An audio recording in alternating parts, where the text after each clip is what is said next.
Congo Zibula Meso TV. Y'a la reine Omba. Mon pépé oyo bato ba pemelaka.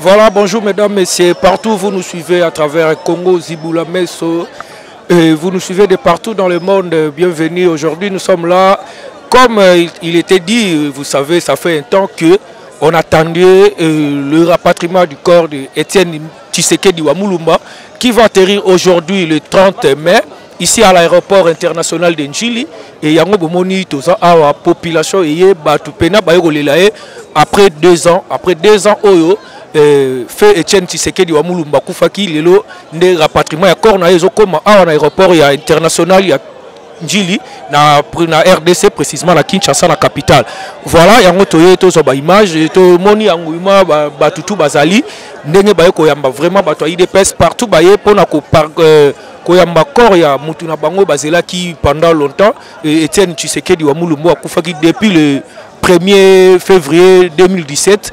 Voilà que aujourd'hui ngonga ekomi na minute tozolo ba déjà balongwe na Belgique bazo kita awa na aéroport à Kinshasa, veut dire toye ko kabola mawana na bango na batutu ya IDPS et ba dynamique eza ebele awa bana Congo mobimba kwa po IDPS eza susu ya Congo te bana ya Congo. Voilà ndenge bozo mona awa toza vraiment na kati aéroport international ya Njili. Bonjour. Oui, bonjour monsieur. OK. Yo lobinini. Bon, na ye to ya ko rendre papa hommage ya bien parce que tant banguna mazaki na bokonzi ba trenga ke bemba papa et puis na ko informer biso da base ya batumuna nga soutenir papa banda tata papa zaki na vie ouais ba to la ngo sotimi yibi to yango to ko la vie donc vie ninga za bongo ngai na ye surtout ngai personnellement travail na ngai na rangaki hommage comme père ya démocratie mboka o na campus donc na ye ko la vie to pesa hommage ya solo aza héros national to senga fati apta héros national, c'est un héros comme Lumumba, c'est un héros. Voilà pourquoi nous sommes venus rendre le vieux dernier hommage avec les vieux honorables Batumuna Fatih Salam Sala bien FCC Kebanayo na Batouana Misubo Kebanabino to rendre vieux hommage. Merci, voilà, merci. Bonjour papa. Bonjour monsieur le journaliste. Après 2 ans lelo Corée vraiment boza sous na mawato et komi esengo boyeli lelo. Bon, mawaza na ngota mto ocho kufa. Bon, pour les moments, tant on va te comprendre l'idéologie à peur, tu bénis la conception de Mitou, tu vas peur à mériter aux héros national. Tu vas s'adresser à Ndewa Kabila. Tu vas dire bien, Zoana, il y a un perte. Pour papa, on va faire un héros, tu vas passer comme un héros. Mais on a besoin de la démocratie dans le Mboka. Si on te déclaré droit dans le Bissau, pour ne pas y être Tshisekedi. Kabila, il a besoin de la film dans ma soko. Il y a un tour de baboué. Zo, babende matouik. So kizaza gouverneur a dit autant raté. C'est tout fini de tolobi. Le toye unique matolo ba makambu ya matanga ndenge ko. Mais matanga, c'est pas critiquer na matanga. Solo critiquer na matanga, et bien tozo se faire na matanga. Faut bana otokuta na te. O critiquer na matanga, on appelle na matanga. Toza wana bana papa Etienne. Merci. Mais au katinga na biboé. Ba respecter papa en tant que héros national. Bisota to se be biso ide pesto na mbongo te. To na volonté. Tu es makolo, tu vas limiter makolo ti ah. C'est une autre beauté pour tous les pour papa. Tu as d'accord après un stock et nango. Tu les la martyr, tu les déposer père un numéro boya bien. Voilà le sang est belé par président de la République. Fati. Merci. Voilà, mesdames, messieurs, nous sommes vraiment. Je voulais suivre les images qu'on a ici. Papa, Olobinini kasi. Voilà. Ah, bijunu ngomu. Tujibala mwabe mumajilu a papa mufwa. Tubabenga malo a désordre mitoi, malo a maiti tabuni. Ah, tujibala mumajilu. OK, merci. Voilà. OK. Suivez, nous allons nous retrouver juste après. C'est parti.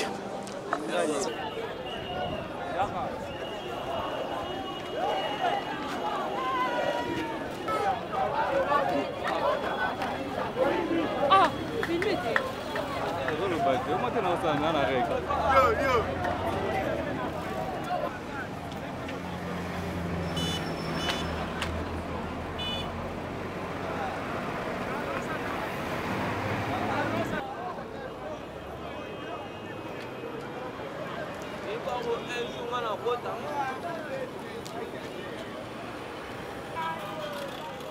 Wana moto na pied te manzanga.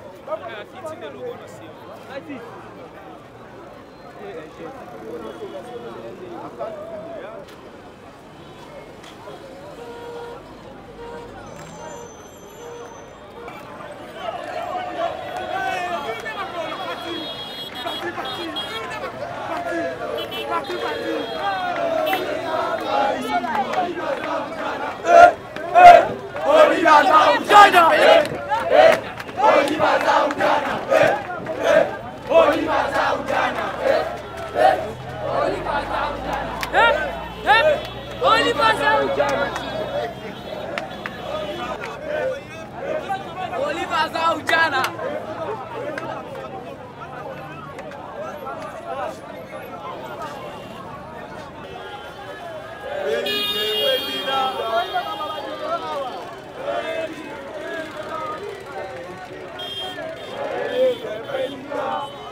Yasam sana hii.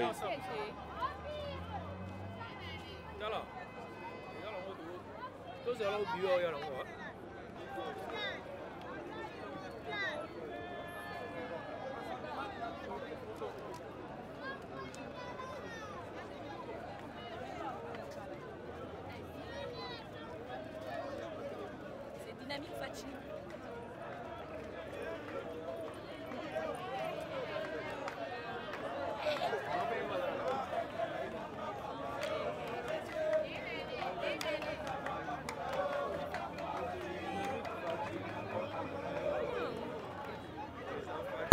Bonjour monsieur. Monio boye koyamba corps ya Etienne Tshisekedi. Maloba na wezani. Toye koyamba corps ya papa Etienne Tshisekedi pour biso toza ba allié ya UDPS toza nasima ya honorable Laurent Batumuna Kandikam ou ya conseiller ya monsieur Félix Antoine Tshisekedi président de la République. Tolingi to la kisabatu boye. Batu o ba loba ke Félix asa président protocolaire. Par rapport à l'événement, on peut pas que Makam O Bako c'est la président protocolaire, Azalaka président protocolaire T. Bato Oyo, Baza contre Mboka na biso progresser, to côté les Milabango na Suka. Yango biso ba allié à Laurent Batumuna, MC Toye ko soutenir ko yamba ko ya président na biso Etienne Tshisekedi pour to kende ko tika yango pe to participer na ba obsèque na Etienne Suka.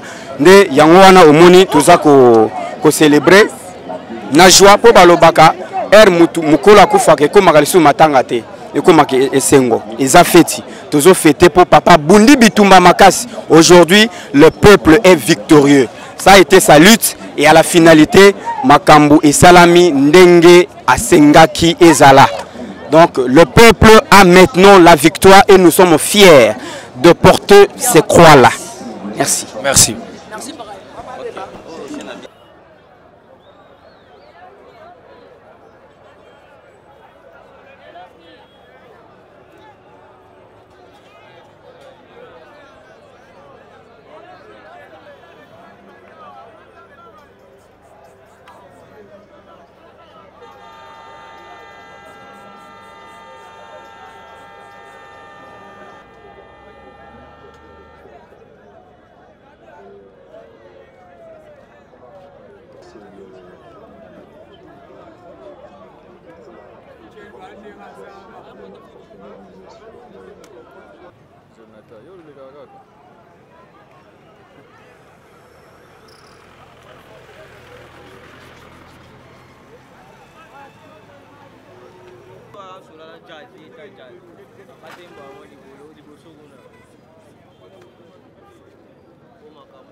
Voilà, merci Eugène Pangou, merci à toi aussi Vasco Pangou pour l'assistance. Donc nous sommes toujours devant l'aéroport international d'Njili. Tous ont l'impression, il y a des réactions, il y a différentes personnes autokouti awa, mais plus précisément il y a des combattants et UDPS. J'espère bien au Toto Zanaï tout à l'heure à Midi qu'on énumérer quand même la valeur au Etienne Tshisekedi wa Mulumba Azala na ngope o esala que on va croire dans la lutte au Tilelo. Mais même sous baza peto soana bon mais j'aimerais d'abord na banda la question mam tomu ne les gana awa balobi journaliste place nyo soaza ala ne la mouvement maloba nyo so batu balobaka toye awa biso nyo so pona ozwa accord ya Etienne Tshisekedi wa Mulumba o ezon après 2 ans. Mais on dirait que comment changer et moko to la papa et moko to sepela et moko comme ko finga baninga. Est-ce que d'abord c'est important na minute au rendement de compte salama ou encore comme meka koloba ba mabe ko finga batu? Ah maman oyebi ke full ezalaka na amte. Full ezalaka na amte mais ko finga eza mabe na moral ya bien ko finga eza mabe mais yeba ke esika batu ba sangana ka ebele makambo wana eza raté. Mais ce qui est important, c'est ce qui est important,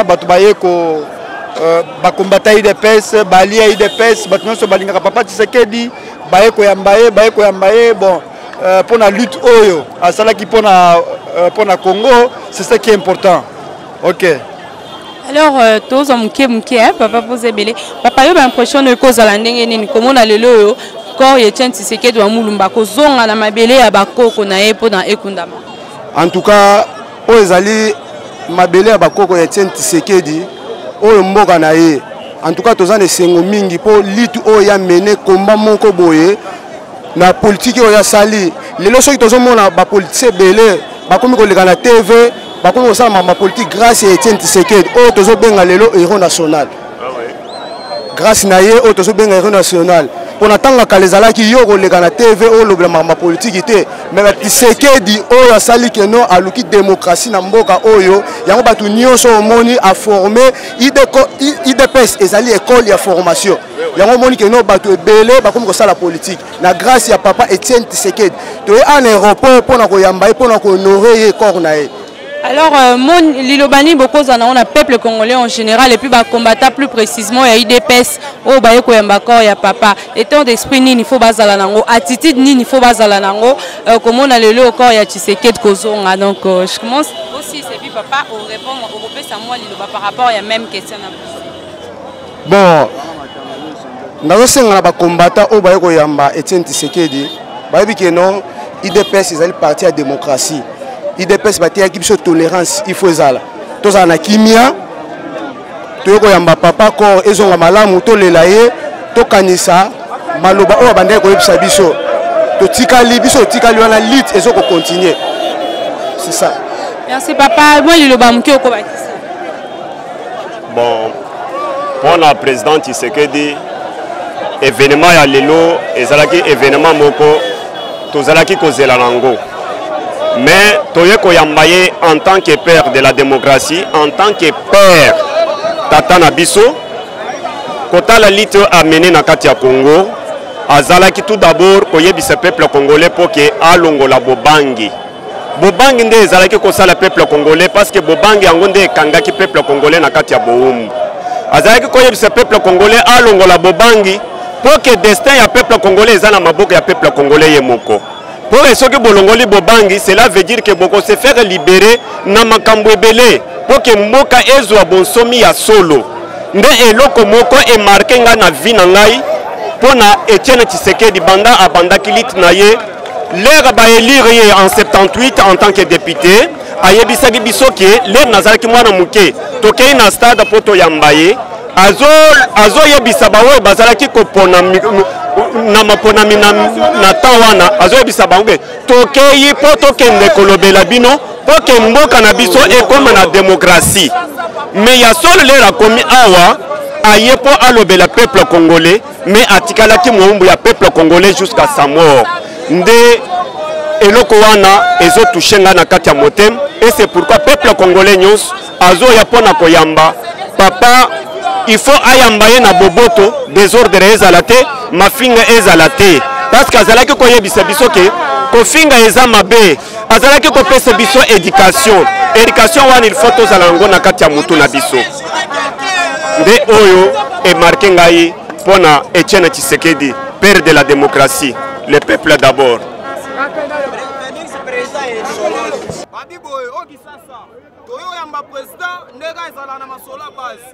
Babi base ndango na base donc bino nyonso bana kini omoni ne to yamba père donc oyebele makambo ebandi babi biso se retrouver dans la marche.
Maman.